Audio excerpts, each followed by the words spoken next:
ఈరోజు మరి మనం చేపట్టిన ఈ కార్యక్రమం మీ అందరికీ తెలుసు, అయినా ఒకసారి గుర్తు చేస్తున్నా. ఈవేళ మన అంబేద్కర్ కోనసీమ జిల్లా కొన్ని ప్రత్యేకమైన పరిస్థితులు ఉన్న సంగతి మన అందరికీ తెలుసు. ఇక్కడ ఉపాధి అవకాశాలు ఏ రకంగానూ ఏ కోసమో లేవు. ఉద్యోగాలు చేసుకున్నట్టు ఉద్యోగాలు లేవు, కూలి పనికి వెళ్తామంటే వ్యవసాయ పనులు లేవు. ఇక్కడ ముఖ్యంగా వ్యవసాయ ఆధారిత ప్రాంతం కాబట్టి ఇక్కడ వ్యవసాయ పనులకు మనకి జీవన రంగంలో సరిపోక ఎవరి జీవనోపాధాలు కల్పించుకోవడం కోసం ఆటోని వృత్తిగా ఎన్నుకుని మనం జీవనోపాధిని కొనసాగిస్తున్నాం. అయితే ఇంతవరకు కూడా మనం కానీ మన ఫ్యామిలీని కానీ గౌరవప్రదంగా మనం పెంచుకుంటున్నాం. ఇంటెత్తులు కానించి పిల్లల స్కూల్ ఫీజులు కానించి ప్రతిదీ కూడా మనం గౌరవప్రదమైన జీవితాన్ని కొనసాగించాం. కానీ ఏదైతే ఆగస్టు 15వ తారీఖున ప్రభుత్వం స్త్రీ శక్తి పథకం పేరు చెప్తా ఉచిత బస్సు సౌకర్యం ప్రవేశపెట్టిందో ఆ రోజు నుంచి కూడా ఆటో డ్రైవర్ల జీవనోపాధికి విపరీతమైన భంగం ఏర్పడింది. అలా జీవనోపాధికి మార్గం లేదు.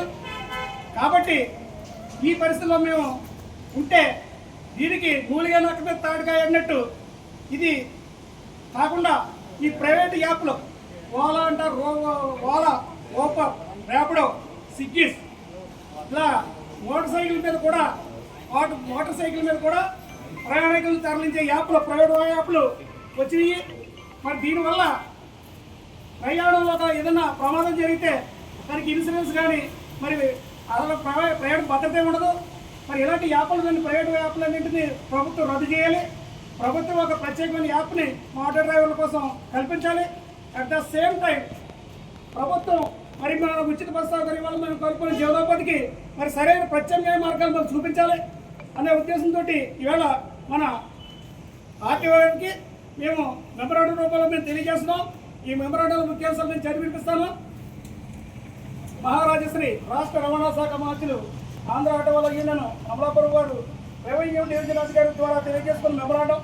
అయ్యా, విషయం ర్యాపిడో, ఊపర్ లాంటి ప్రైవేట్ యాప్లు కమిషన్ల దోపిడీ ఆపి ఆటో డ్రైవర్ల కోసం రాష్ట్ర ప్రభుత్వం ఒక యాప్ని క్రియేట్ చేసి అందించాలని కోరటం వచ్చి రాష్ట్ర ప్రభుత్వం మహిళలకు ఉచిత బస్సు సౌకర్యం ప్రవేశపెట్టిన తర్వాత ఆటోల గిరాకీ పూర్తిగా తగ్గిపోయింది.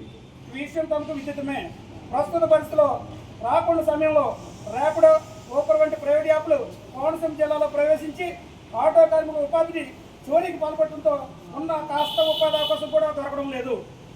కావున ప్రైవేట్ యాప్లను రద్దు చేసి ప్రభుత్వం ఒక యాప్ను క్రియేట్ చేసి తద్వారా ప్రయాణికులకు మరింత వెసులుబాటు కల్పించి ఆటో డ్రైవర్లకు ఉపాధి అవకాశాలు మెరుగుపరచాలని కోరుచు యూనియన్ వ్యవస్థాపక అధ్యక్షులు కె సత్యబాబు గారు, ఆటో యూనియన్ అధ్యక్షులు సత్యరాజు గారు, ప్రధాన కార్యదర్శి వెంకటేష్ మరియు కార్యవర్గ సభ్యులు కలిపి ఈ మెమరాండం మనం ఆర్టీఓ గారి ద్వారా ప్రభుత్వానికి అందజేస్తున్నాం.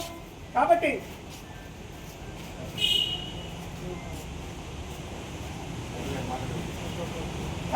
ఈ విషయాన్ని తక్షణం ప్రభుత్వం పరిగణలోకి తీసుకుని మాకు న్యాయం చేయవలసిందిగా కోరుతున్నాం.